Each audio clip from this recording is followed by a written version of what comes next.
Hello, church family. For those of you who don't know me by name or face, I'm Amy Russell, member of the church, and I was confirmed back in 1987. My grandparents came to this church, and my mom and her siblings back in 1950. So a long legacy here. We are all experiencing for the first time virtual worship and these daily bread segments. I eagerly wait for the daily breads to come out on Monday, Wednesday, and Fridays, and to learn something or experience something that helps keep me going through the week, because this is a difficult time for our country, our world, our church. And I want to thank our pastors, Jeff and Aaron, and our music director, Peggy, for uniting us in our worship services in the best way we can do with this shelter in place in effect, and everything really being canceled and churches being closed, and yet we're still together. So that's pretty special. I'm gonna focus on music today. I'm a member of the choir. I miss it greatly. I miss singing with all of you. The hymns are one of my favorite parts of the service. It was a different Holy Week without having the bells and the singers and ringers and the chancel choir, but this is this year. So today I'll be singing for you a revised version of a beloved hymn, It Is Well With My Soul. And many of us are familiar with that hymn, at least the chorus, it is well with my soul. And I did some research on the hymn because I was interested in who wrote it and when it was written, and if there was a story behind it, and indeed there is. I would like to tell you a little bit about the person who wrote the words to this piece. His name was Horatio Spafford. He actually lived in Chicago. It was published back in 1876. Stafford's story is very poignant, and I think we can relate to it because it involves grief, it involves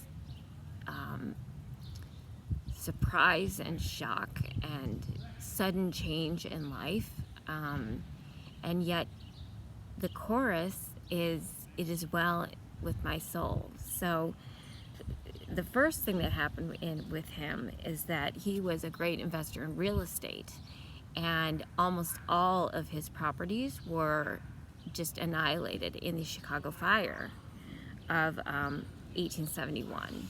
So he and decided to move his family to Europe. He lost his fortune. He decided to move his family to Europe. So he sent his family ahead of him, which included his wife, Anna, and his 4 daughters. And unbelievably, the ship collided with another ship halfway across the Atlantic, and he lost his 4 daughters. His wife survived. So that's just unimaginable after all he had suffered already. But this was just the hardest blow I can fathom. His wife got to Europe and was waiting in grief for him to arrive. And he actually wrote this hymn at the very spot on the Atlantic while he was crossing on a ship where he lost his daughters, where the ship had gone down.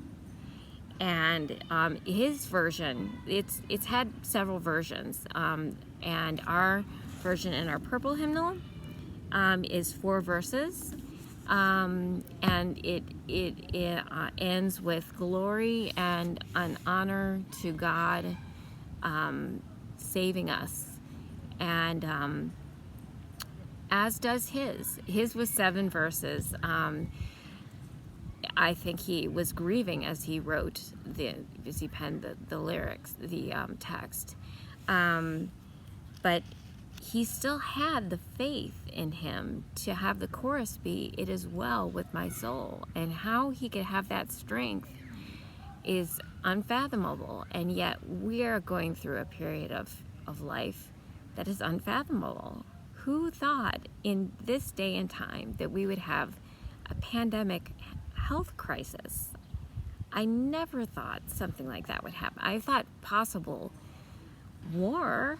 I grew up in the time of the Cold War, and we, practiced drills on if a nuclear bomb hit, which wouldn't have worked. But who thought something like this would literally just take the world to its knees? And his losses took him to his knees, this Horatio Stafford. And so I actually found out about the story after I composed my words. And I composed my words about a few weeks ago, but they are more true to our experience now, because things have changed and gotten even more dire. And yet I keep in my version, "It is well in my soul," because I believe that only with God and only together, apart and yet together, can we get through this. And he wrote it when he was in the in-between time.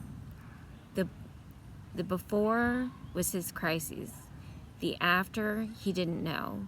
And we're in the between time. So my version is for our in-between time.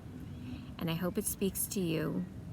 And I wish you peace and health and safety. God bless you.